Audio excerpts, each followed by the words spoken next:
Radio en mai. Imaginez que vous puissiez effacer de votre mémoire une personne de votre entourage. Molière n'était ni trop gras ni trop maigre, il avait la bouche plus grande que petite. Quand je peux dire ce que j'écris à mon père, il me dit que c'est trop sombre pour mon âge. La radio du festival, enregistrée au théâtre Dijon-Bourgogne.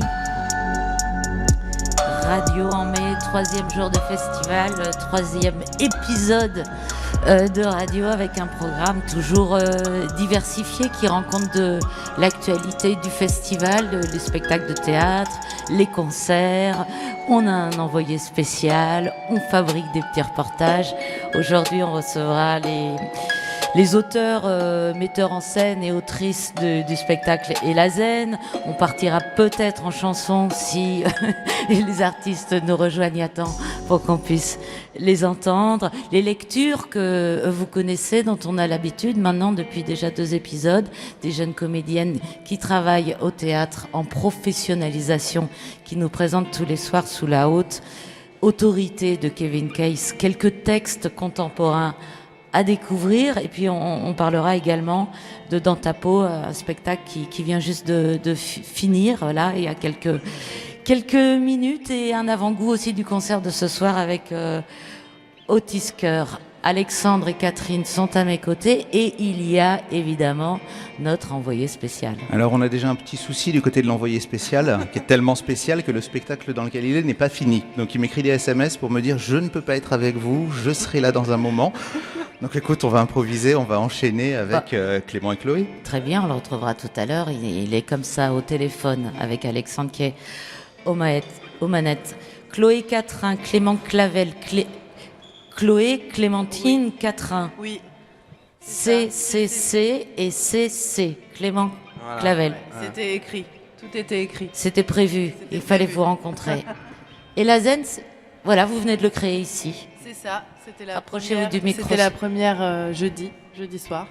C'est vous qui avez écrit le texte. C'est ça, j'ai écrit le texte. J'ai inventé ce lieu-là, Elazen. Ouais, Elazen. C'est sorti de mon imagination. Il y a le mot zen dans Elazen. C'est ça. C'est un centre de retraite, de bien-être. Pardon. Et voilà. C'est un centre de retraite de bien-être où vont le héros de cette histoire. C'est ça. Il est dans Lui, il travaille dans une état. start-up. Ouais, c'est ça. Il travaillait dans une start-up dans les jeux vidéo et puis il est essoré et il est en plein burn-out. Et il va dans ce lieu-là, Elazen, qui est un lieu assez mystérieux, au milieu des pins. Il entend des chouettes et il est là pour se remettre de son burn-out. Alors Clément, tu fais la mise en scène. Est-ce que tu connais bien cet état de burn-out ? Oui, quelque part, peut-être que j'ai flirté avec cet état-là. Plusieurs fois. C'est vrai que ce rapport-là à la performance me touche aussi personnellement. À un moment, comment on est capable de faire peser une espèce d'injonction un peu sur soi-même, de performance, de réussite, d'idéal de vie. Et voilà, comment on fait avec ça, comment on négocie avec ça aussi, à un moment pour pas que ça nous étouffe.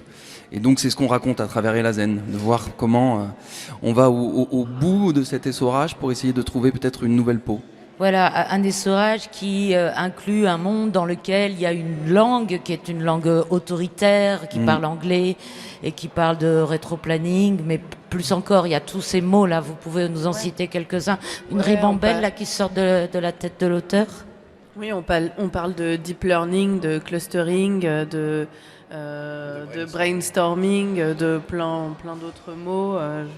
Mais c'est surtout une langue qui exclut, en fait, qui déshumanise. Qui permet pas l'échange avec l'autre. Voilà. Et si on prend les mots du théâtre, par exemple, Clément, le rendement qu'on vous demande en tant que metteur en scène, directeur de compagnie, bon, tous les deux vous êtes très associés. C'est quoi le rendement pour un metteur en scène ? Il faut une pièce tous les ans, tous les 2 ans. Et puis il y a des bonnes saisons, il y a la saison où il faut créer. Si on remettait le théâtre dans cette situation-là, du travail, c'est un travail. Parlez-moi des structurations. C'est vrai que c'est assez paradoxal aussi. On a éprouvé avec Elazen, c'est une petite compagnie, on n'avait pas énormément de temps de travail tous ensemble et on s'aperçoit que parfois quand on a moins de temps, eh ben on fait des choix aussi plus facilement et finalement il y a quelque chose qui se dessine paradoxalement que d'avoir d'un coup peut-être des semaines et des semaines de répétition où on peut aussi se perdre.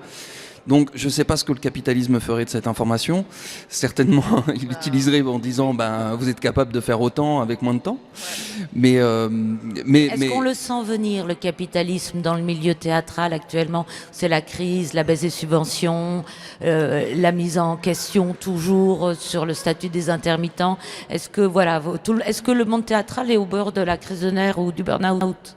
Oui, certainement qu'il y a un rapport avec, on va dire, l'attaque du système public qui est là et le théâtre certainement subit ça et certainement en danger, oui, quelque part.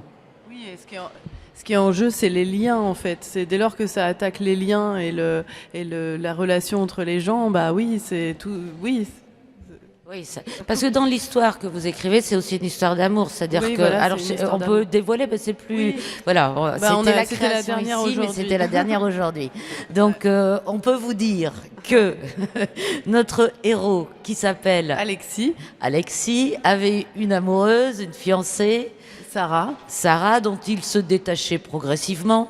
En fait, soumis aux injonctions de la performance, il était charrette, comme on dit dans les jeux vidéo, c'est-à-dire qu'il n'avait plus aucun temps pour elle, donc plus de considération. Et c'est là où je dis ça abîme les liens. Dès lors que ça abîme les liens, c'est dangereux. Et donc, il la regardait plus, et elle... et cette malheureuse... suite à une réunion avec les DRH, elle se fait licencier, donc et lui il voyait pas la violence de ce qu'elle subissait et elle saute du 11e étage. Ouais. Voilà, c'est un suicide au travail comme il en existe beaucoup malheureusement. Sauf que c'est une pièce de théâtre. Et au-delà de la réalité sociale qui est très dure et qu'on peut lire dans les journaux, vous avez inventé une sorte de fable, d'espoir. Parce qu'on parle toujours à des gens, même s'ils ne sont pas forcément là. Il a fallu trouver un subterfuge, j'imagine. Oui. Oui, et puis c'est ce que le théâtre permet de faire. On peut convoquer, invoquer et parler avec les morts au théâtre. Donc c'est ce qu'on a fait dans cette pièce-là. Le héros, à la toute fin, arrive à parler avec son amoureuse morte.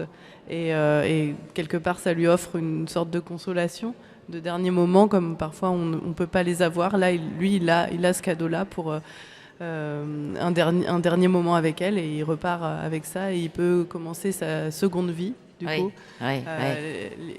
libéré de ce poids-là de la culpabilité qui traînait. Oui, vous voyez finalement les choses, la vie elle est belle de votre côté. C'est ça, nous on veut faire un théâtre consolant, donc on veut que les gens ressortent de là en prenant conscience de plein de choses mais en même temps en se sentant fort du lien avec les autres, du lien d'amour avec vous êtes tout gentil, le monde. vous êtes non, gentil, mais c'est primordial, enfin. Non, mais parce que souvent ça finit toujours très mal, quoi. On retrouve rarement son ami qui s'est suicidé la veille, quoi. Oui, mais en l'occurrence cette rencontre post-mortem, elle se fait comme dans un rêve, en fait. Et c'est aussi une prise de conscience pour lui, en fait. Et c'est une prise de conscience pour lui, évidemment. Et en ça, c'est vrai qu'on veut défendre aussi un chemin d'espoir pour lui, que après avoir été essoré et agressé finalement par ce système-là, que dans le rapport à l'autre, il réussisse à trouver une issue. Et dans le spectacle, il y a une phrase qui dit « Sans la joie, que faire ?» Et donc, c'est vrai que nous, on veut donner de la joie. Voilà. Et vous avez raison. Est-ce que notre envoyé spécial, Alexandre, je vous vois partir, est sorti du spectacle? Parce que... On va essayer de l'appeler. On l'appelle. On va essayer. On ne sait pas où il est, on ne sait pas ce qu'il fait. Voilà.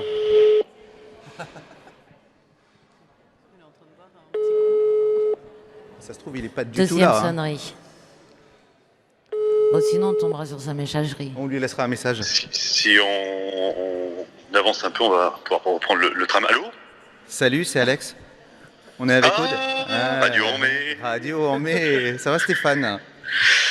Oui, ça va. Je suis encore tout étourdi d'un spectacle que je viens de voir du côté de l'Athénéum. C'était Sur le quoi? campus universitaire. Underground.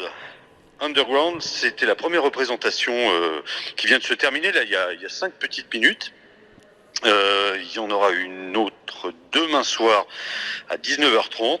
Et puis le week-end qui arrive pour clôturer le festival, samedi et dimanche à 18h. Et t'as croisé du sympa, monde en chemin? Oui, c'est sympa que vous m'appeliez là.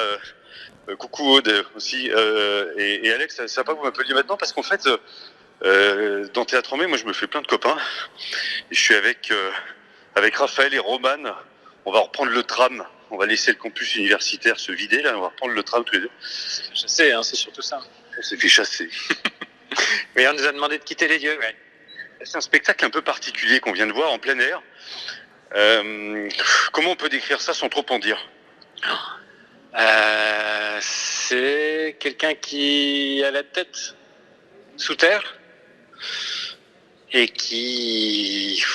Enfin, c'est très compliqué, je sais pas, c'est c'est très pas simple, hein.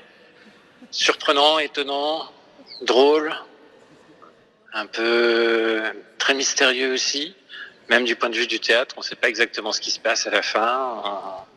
Ouais, moi je suis sorti un peu étonné. Ouais. Mais moi, je l'ai pas vu. C'est une performance en fait, mais c'est vrai qu'on se pose la question de quel a été le trick un peu. Bon, on va pas l'expliquer, faut qu'il soit vu quoi en tout cas. Mais qu'est-ce qui s'est passé pour que oui. Alors, je pense qu'on est tous les trois un peu stupéfaits de la fin. Et ça vous pose des questions à Radio Ormé aussi, j'ai l'impression. Hein. Underground. Moi, ça me pose des questions parce que j'ai pas encore pu le voir, donc je sais pas. Je sais simplement qu'il a la tête sous terre et que c'est très mystérieux. Et c'est mystérieux jusqu'à la fin parce qu'à la fin, on nous demande de partir et on ne sait pas vraiment ce qui se passe. Voilà, donc il y a une magie qui est là, qui reste en suspens. Voilà. Ce qui est rigolo, c'est que j'ai eu le temps de discuter un petit peu avec Roman et Raphaël. Vous êtes des gros consommateurs de théâtre tous les deux, surtout toi. Toi, t'es complètement addict, hein, Raphaël. Oui, moi c'est une vraie addiction. Ça dure hein, depuis des années, donc oui. Bon après, fais avec. Hein, tu fais tous les spectacles de Théâtre en Mai? Quasiment, ouais. On en voit 10 là, sur tout le festival. Donc, ouais. Ça fait, je sais pas combien il y en a, il y en a 12, ouais, 10, ouais. Donc oui, c'est quasiment tout, ouais. Ça demande un petit entraînement quand même, hein? Ça demande un peu d'entraînement, et moi avec le temps, je suis arrivé au constat qu'au-delà de 3, c'est trop par jour. Pourquoi? Après je mélange tout dans ma tête et j'arrive plus à apprécier le 3e, 4e. Ouais. Émotionnellement, c'est pas... Enfin, comment dire, si on est vraiment touché, bouleversé par un spectacle, en voir un autre après qui nous bouleverse aussi. Enfin, je veux dire, c'est assez énergivore aussi. Et puis oui, pour pas tout mélanger, effectivement. Enfin, c'est vrai que... Ouais, bon, là, vous allez bien dormir. Hein. Oui, je pense que... Vous avez envie de faire du jardin après un spectacle comme celui-là? Je sais pas, on a peur de tomber sur quelqu'un sous la terre, du coup. C'est peut-être un coup de pelle, puis quelqu'un qui va crier « Ah !» Possible, hein. Et j'ai l'impression qu'on va rater le tram, les amis, là.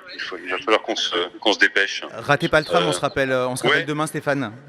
Eh ben, salut, Radio Ormé. Merci pour tout et bonne soirée à tous les trois. À très vite. Je veux un peu de blondeur pour me transformer, changer en or ma chevelure.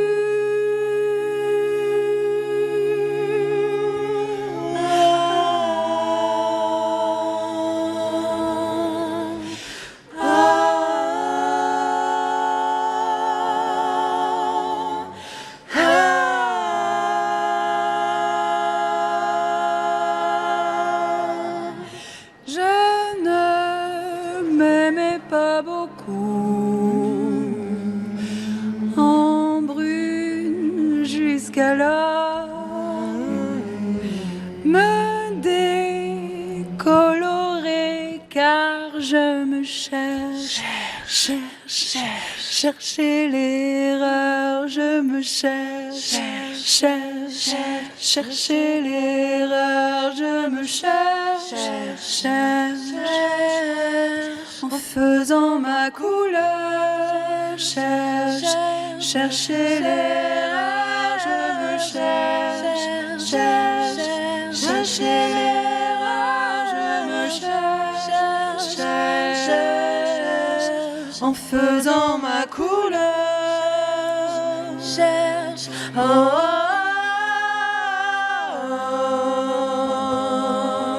oh, oh,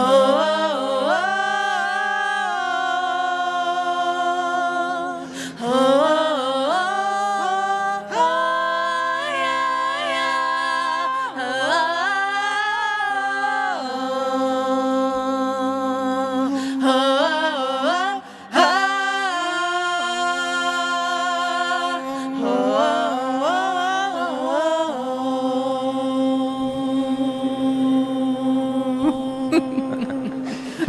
Bravo, merci beaucoup. Extrait comme ça, ou des beautés. C'est la troupe de Dans ta peau.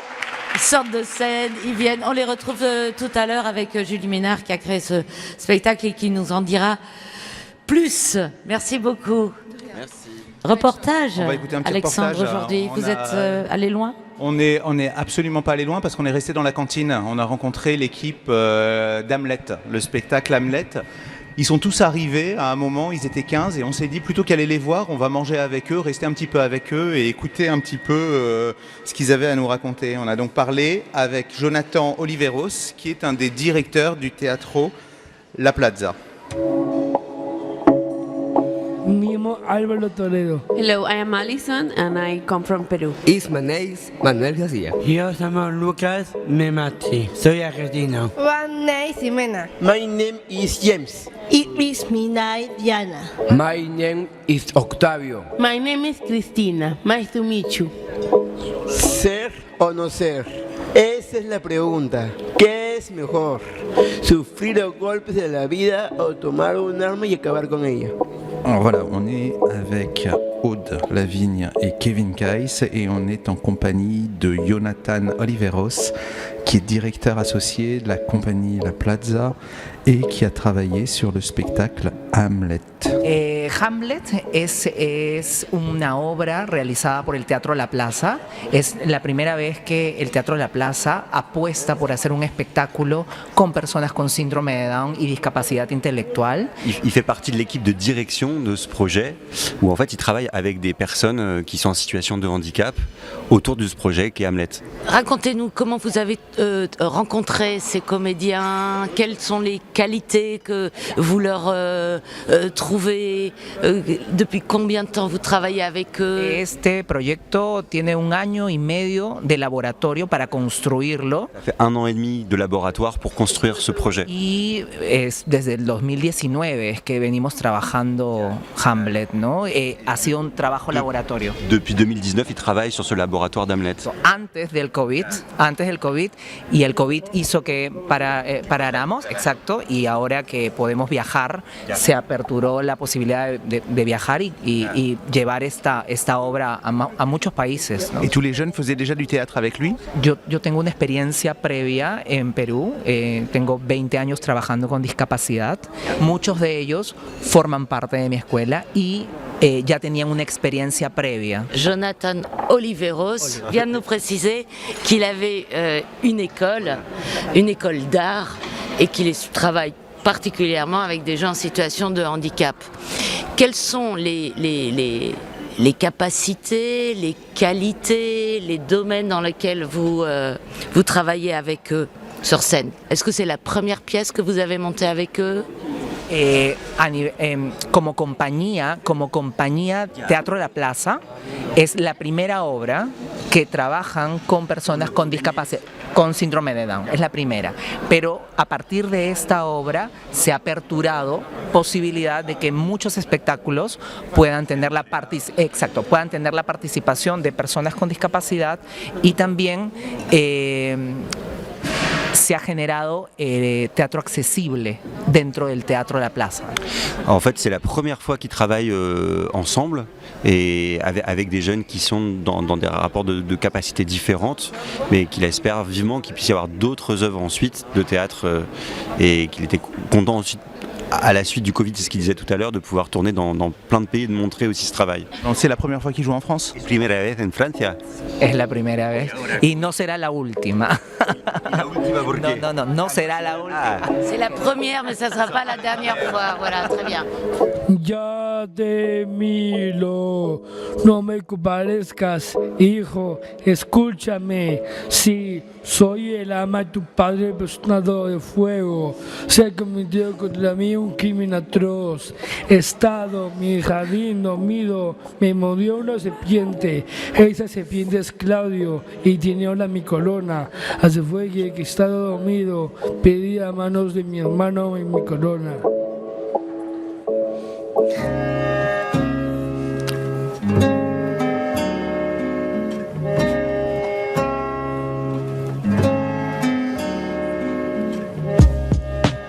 Alors, comme tous les soirs, on en a l'habitude maintenant, on retrouve Lucie, Hélène, Colline, Ariane qui vont nous lire un texte de théâtre.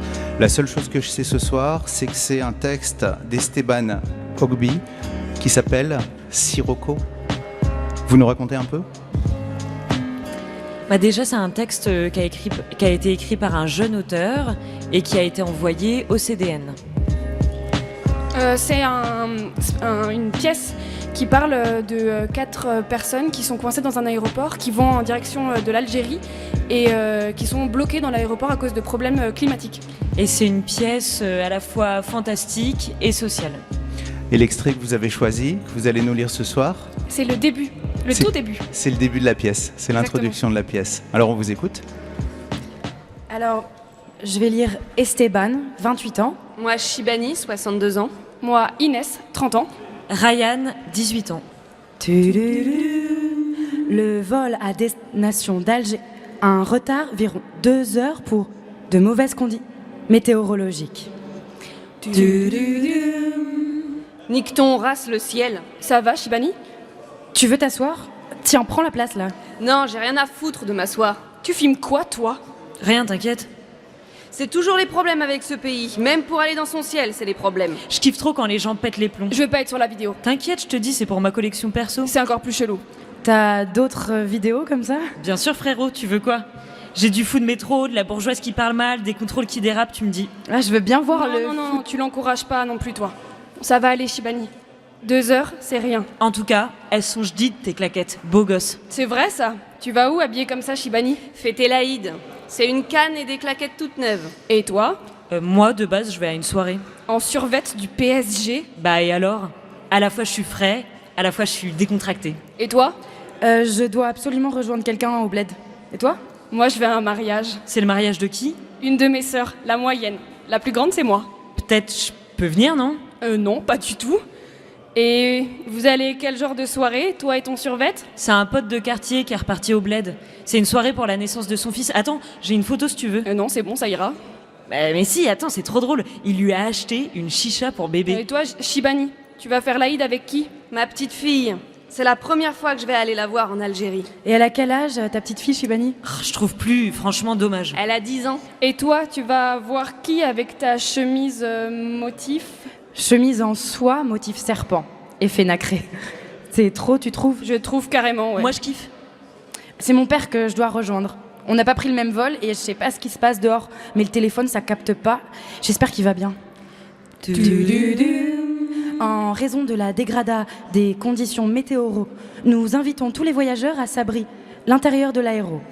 Un état d'urgence climatique a été mis en place sur l'entièreté du territoire. Les portes et issues de secours vont être condamnées afin d'éviter que la totalité des vols est suspendue jusqu'à demain matin. Voutres, verres, cendres et boissons au pôle sécurité. Toute l'équipe de l'aéroport Roissy de Gaulle s'excuse pour l'occasionner. Fou, Alik. Faut vite que je trouve un téléphone qui capte. Moi, j'ai rien, aucun réseau. Moi, c'est la même. Putain, mais c'est quoi dehors?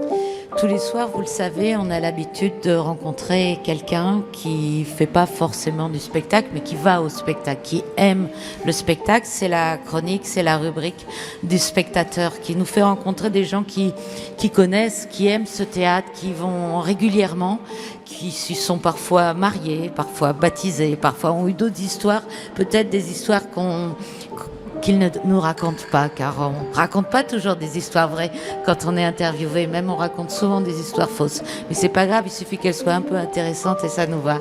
Ce soir, avec Catherine, qui anime cette chronique, on découvre une autre personnalité, toute de bleu vêtue, charmante. Merci. Complètement la chronique des spectateurs. J'ai le plaisir de recevoir Pauline. Pauline, donc 30 ans. Oui. Tu es née et tu vis à Dijon. Oui. Donc, pure souche. Pure souche. Qu'as-tu à nous dire parce qu'on a partagé un petit peu le fait que tu aimais le théâtre. Oui. Tu es comédienne. Oui. Tu es danseuse également. Également, oui. Tu as participé à des spectacles aujourd'hui. Aujourd'hui, oui, je suis allée voir Dans ta peau au Théâtre Mansart. D'accord. Et au-delà de ça, ça fait quand même 7-8 ans que tu assistes à des spectacles et du moins depuis donc Théâtre en mai. Oui. Raconte-nous un petit peu tout. Tout. En 7-8 ans, il y a beaucoup de choses du coup, mais c'est quand même toujours un événement qui, ce que je te disais tout à l'heure, en tout cas qui change le rythme de vie. C'est de l'effervescence, on voit des spectacles et ce que je te disais aussi tout à l'heure, on a l'occasion de venir ici, de profiter du bar, parce que le festival c'est aussi ça, c'est profiter des soirées. Et du coup, moi en tant que Pauline et en tant que comédienne, ça me fait beaucoup de bien, beaucoup de plaisir aussi de voir les comédiens, les comédiennes, d'échanger, de boire des verres avec eux et de parler des spectacles et que ça travaille. D'accord, c'est toute une effervescence. Oui. Parce qu'au-delà de ça, c'est vrai que c'est toute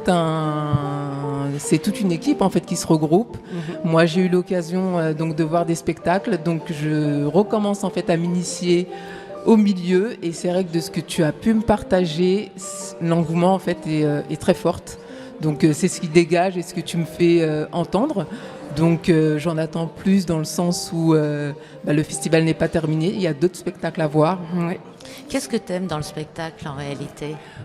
Dans le spectacle en général. Oh là, c'est vaste, on a 5 par minutes, rapport c'est ça. Oui, mais par rapport au cinéma, par rapport à un autre art, qu'est-ce qui fait que tu es là, debout dans un théâtre, à venir nous parler de ton amour du spectacle ? Qu'est-ce qui t'a...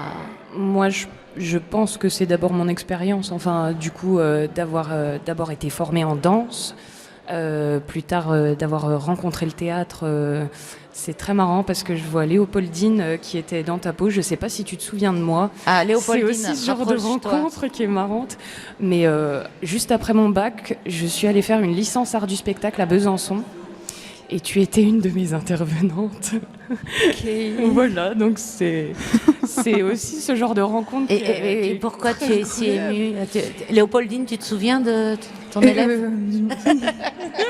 Oui. Bien Bonne sûr, Waouh. Vas-y, raconte alors, comment c'était ce stage. Est-ce que c'était le stage où on a fait du Apergis ou des trucs comme ça ? C'est fort probable, oui. Ok. Et ça donne quoi ? Tu te souviens un peu ? Après, moi, la licence art du spectacle, j'y suis pas restée très longtemps parce que je me suis vite rendu compte, après les bancs de l'école, que j'étais pas du tout faite pour la fac. Et de nouveau, être à une table. Et en fait, on a partagé quelques moments comme ça... en cours et je sais que c'est à ce moment-là aussi où je me suis dit que j'avais plus du tout envie d'être derrière une table et d'être sur un plateau et je pense que c'est des rencontres comme j'avais fait au lycée, j'ai commencé le théâtre au lycée et puis aussi en pratique. Et quelques moments d'Apergis qui remontent en mémoire. Et Léopoldine, qu'est-ce que tu apprends vas-y, un peu d'Apergis. Franchement, c'est assez loin comme souvenir, mais c'était mes premières interventions en sortant de l'école de la Comédie de Saint-Étienne, et j'intervenais en licence art du spectacle, effectivement, à l'université de Besançon, et je me demandais qu'est-ce qu'on m'avait transmis, qui m'avait vraiment donné envie de faire ce métier. Ouais. Et donc j'ai récupéré des différents matériaux, dont des récitations d'Apergis, et on a écrit des choses ensemble, si j'ai souvenir un peu. J'ai pas non plus des souvenirs très très précis, mais vraiment quand mais en tout cas c'était assez joyeux, je crois. J'ai plutôt un souvenir joyeux de ces c'est interventions. les mots et la musique en même temps, Apergis. Ouais.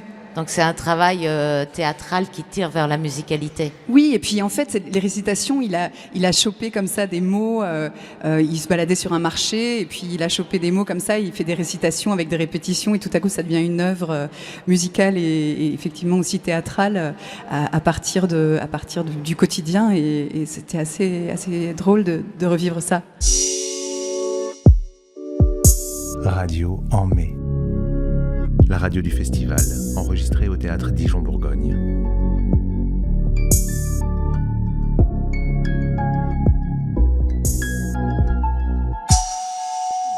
Question de musique, en effet. Il en est question dans ta peau, et j'essaie péniblement d'enlever le micro.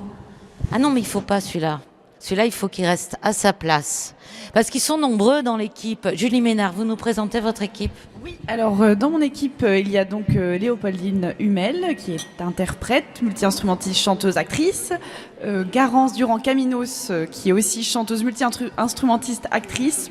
Baptiste Mayora, qui est aussi musicien, acteur. Un casting musical. Et voilà, et Romain Thiriakian, qui est le compositeur et aussi l'interprète de cette pièce, avec qui on a écrit donc, ce conte musical à 4 mains entremêlées. Voilà, alors on est parti de la musique ou vous êtes parti du texte ? Parce que Julie, vous êtes d'abord comédienne, ensuite auteuse, et voilà, vous signez aujourd'hui votre première mise en scène. Autrice, j'ai dit auteuse ? Oui, c'est Mais alors ? Oui, c'est ma première mise en scène, tout à fait. En fait, c'est parti, le projet de Dans ta peau, en fait, il est parti de notre rencontre avec Romain, il y a un moment maintenant, et on avait très envie de faire des choses ensemble, et dont aussi d'écrire une pièce de théâtre musicale. Donc c'est parti de la musique un peu. C'est parti de l'envie de faire une pièce musicale. C'est-à-dire que c'est parti de l'envie de mêler une pièce de théâtre à des instants de concert. Donc on a commencé en réalité il y a une dizaine d'années à réfléchir à cette pièce. Et du coup, cette pièce s'est infusée, elle est infusée de plein de choses qui se sont passées en 10 ans. De plein de textes qui sont arrivés, de plein de musiques, de plein de chansons avec des textes aussi. Et voilà, ça a donné aussi grâce aux rencontres qu'on a faites, je dirais dans la dernière ligne droite, avec Garance Baptiste et Léopoldine. Ça a donné cette pièce qui est faite d'un peu de nous tous. Voilà, oui, qui est parsemée de moments théâtraux, on va dire, et la partie musicale fait avancer, fait progresser ou donne des indices sur l'histoire, une histoire qui tient, une histoire double. Une histoire qui donne un peu le vertige. Une histoire en boucle, comme une boucle musicale d'ailleurs. C'est ça, exactement. C'est la structure musicale. Tu pitches, Je raconte. Oui, alors l'histoire, c'est l'histoire d'une femme qui s'appelle Sibylle, qui s'enferme dans un appartement parce que son amour a disparu. Et comme elle n'arrive plus à continuer à vivre sa vie, voilà, elle a un peu de choix, soit en finir ou soit se réinventer. Et donc elle choisit de se réinventer et elle laisse la place à une voix qu'elle entend depuis qu'elle est enfant, qui va l'aider à composer un album de musique. Ça, c'est la première partie, c'est un peu la face A. Quand on dit disparu, il a vraiment disparu. C'est-à-dire, il est pas simplement mort officiellement, non, il a disparu. On ne sait pas s'il est en vie, s'il est mort. Voilà, donc ça c'est un peu la face A du spectacle. Et la face B, c'est comme s'il y avait eu du temps qui était passé. On retrouve notre héroïne qui est complètement métamorphosée, qui est devenue une superstar de la pop musique, qui s'appelle Phoenix et qui est complètement transformée, qui a une allure androgyne, qui a un visage masqué. Et voilà, et quelque part qui est aussi un peu peut-être prisonnière aussi de ce personnage. Phoenix, renaître de ses cendres. Ouais, passer d'un état à l'autre, c'est l'histoire d'une résurrection aussi. C'est l'histoire de quelqu'un il y a aussi un aspect, brûle les ailes à trop vouloir aller vers une carrière merveilleuse et ne plus être qui on est.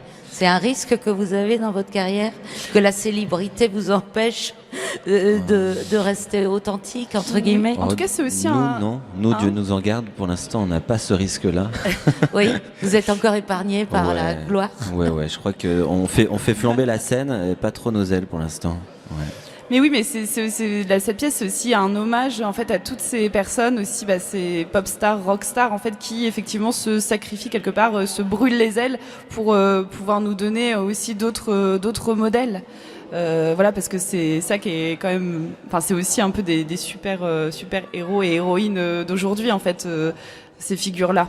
Et en fait, on sait que oui, la célébrité, en fait, à accéder à ce niveau de notoriété, ça a un coût. Oui. Les carrières peuvent être douloureuses. Oui.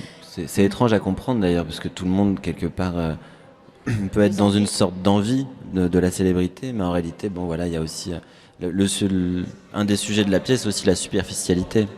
Voilà, c'est qu'est-ce qui paraît et qu'est-ce qui est. Est-ce que vous voulez nous proposer un autre extrait? Alors je sais qu'il y a un jeune homme qui est ingénieur son et qui jouait pour la première fois de sa vie au théâtre, sur scène. Ah non, c'est pas lui. Non, on avait un super ingénieur son, mais on l'a pas mis sur scène, mais c'est vrai qu'on le pointe du doigt à un moment donné dans la pièce, quelque part. Il fait partie. Il m'en a fait tout un. Je pensais qu'il avait un rôle plus conséquent, mais. Non, il reste à son endroit, je dirais, mais on le pointe du doigt. Ça le marque. Un truc très impoli. Qu'est-ce que vous pourriez imaginer en extrait, petit extrait? On va continuer sur de l'acapella parce qu'on n'a pas d'instrument. Parce qu'on a laissé nos instruments au théâtre. Oui, et puis on peut pas. C'est plus Donc pratique. c'est adapté, c'est un extrait adapté pour une émission de radio. Exactement. C'est pour nous, ça c'est agréable. Mais dans les paroles, quelque part, ça traite un peu de la pièce. Oui, un petit peu. Ça parlera à tout le monde aussi. Alors, vous continuez à... C'est Garance qui va, je dirais, lancer le bal. Puis alors là, on est tous dans les installations parce qu'ensuite, on va avoir un autre extrait musical du concert qu'il y a ce soir au Parvis Saint-Jean. Donc, comme on n'est pas une équipe quand même extrêmement nombreuse, voilà, ça prend du temps. On peut rester sur les deux micros cette fois-ci. Allez, c'est parti. J'ignore où est le réel, l'entrhiver et lendemain, passer des heures à me taire, entendre d'où je viens.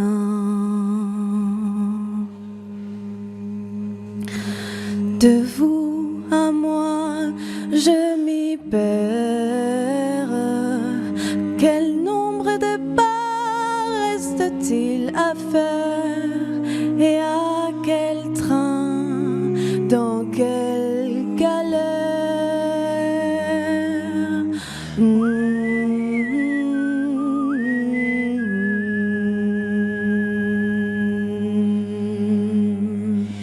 Tu restes un mystère, je reste un mystère, et on aura beau faire, s'élucider est sans fin, de souffle, de gêne et de chair. De moi, je ne sais rien.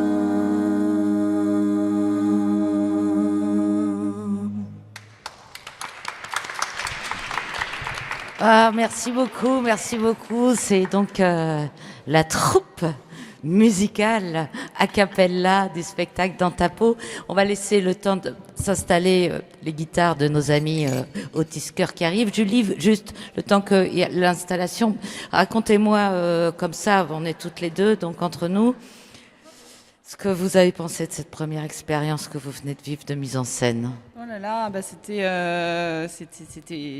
fou, c'était joyeux, c'était effrayant, mais non, je suis plutôt ravie aussi parce que j'ai réussi. Ça m'a pris du temps, mais m'entourer de vraiment une équipe merveilleuse. Oui, voilà. C'est facile de mettre les gens ensemble. Qu'est-ce qui vous a posé le plus de problème. Vous jouez pas dans la pièce, hein, vous non, auriez non, pu ça jouer, aurait été non? trop. Il faut quand même pas. Vous l'avez écrite, vous la mettez en scène. Oui, c'est déjà beaucoup. Oui. Non, qu'est-ce qui est difficile? Non, je sais pas. En tout cas, ce que je suis contente, ce que j'en retire aussi de l'expérience, c'est que je me dis avec aussi de l'harmonie, de l'amour et du cœur, en fait. Moi, je suis hyper heureuse de ce qu'on a fait ensemble. Ah bah voilà, ça c'est très bien, c'est agréable à entendre. Merci Julie Ménard, ça continue à jouer à Mansart. On vous retrouve d'ailleurs, Julie Ménard, en tant qu'autrice dans l'émission de demain. On n'en dit pas plus parce qu'il faut laisser la place au temps présent. Aujourd'hui, on est au Parvis Saint-Jean, et au Parvis Saint-Jean, aujourd'hui, il y a un concert à 22h. Otis Chœur, c'est le nom de leur groupe. C'est deux femmes qui vont nous faire un petit extrait. C'est Margot et Camille, alors qu'en réalité, elles sont plus que ça dans le groupe. C'est que des femmes. Elle vient de banlieue parisienne. On essaie un petit essai micro, Margot, Camille, une des deux. Vous nous présentez un petit peu votre groupe? Salut. Salut. On s'appelle Otis Chœur. On s'est formé pendant le confinement. Ah oui, c'est frais. C'était pas prévu. Ouais. Et puis voilà, on fait du rock en français avec des influences garage et psyché. Voilà. Alors là, vous faites un extrait ou une version radio, on va dire, d'un titre qui s'appelle Léon. Je vais me taire puisque je vais passer mon micro à Camille. Vous nous dites, voilà. Ouais, voilà. Merci. C'est la première fois qu'on fait ça.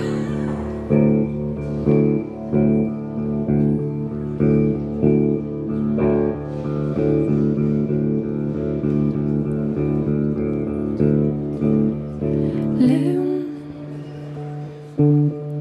tu n'es qu'un pion. Tu faisais la cour, l'amour le jour. Tu étais roi.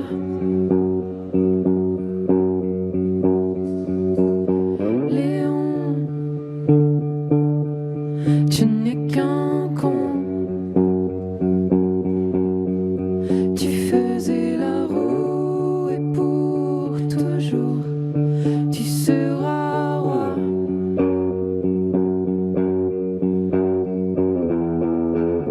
Tu es de ceux qu'on n'envie pas.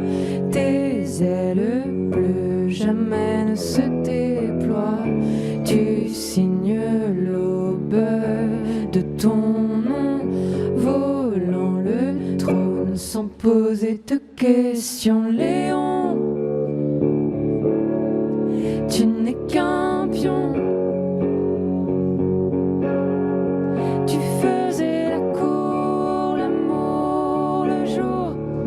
Tu étais roi.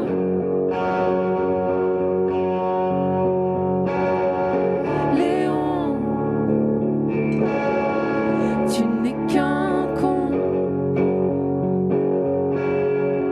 Tu faisais la roue et pour toujours tu seras roi.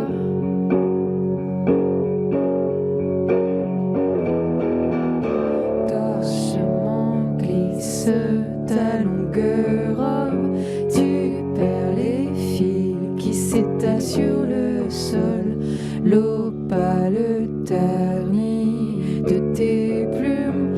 Lente agonie qui s'efface dans la brume. Perché au sommet de ton orgueil. Perdu à jamais, tu resteras seul. Tu resteras seul. Tu resteras seul. Tu resteras seul. Tu resteras.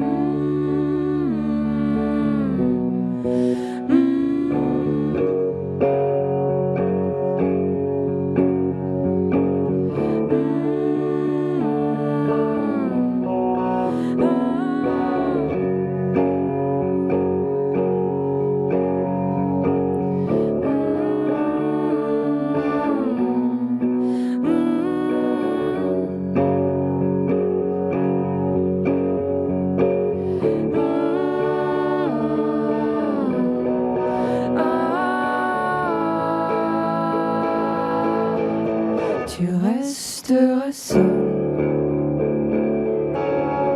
Tu resteras seul. Tu resteras seul.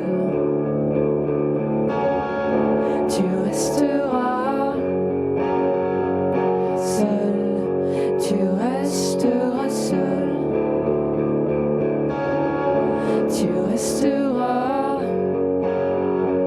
seul. Tu resteras seul. Tu resteras seul. Tu resteras seul.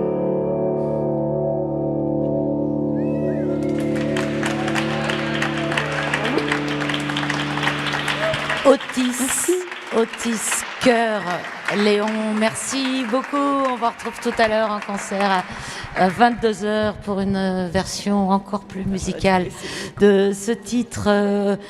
Merci à tous. Demain, on continue la radio. Demain, c'est toujours le festival. Ce sera la 4e journée du festival, 4e épisode de cette radio qui se tiendra à Mansart demain. Et à 18h, attention, on cherche d'horaire. Vous nous rejoignez, on vous attend. Bonne soirée à tous.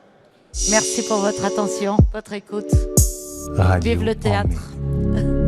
La radio du festival, enregistrée au théâtre Dijon-Bourgogne.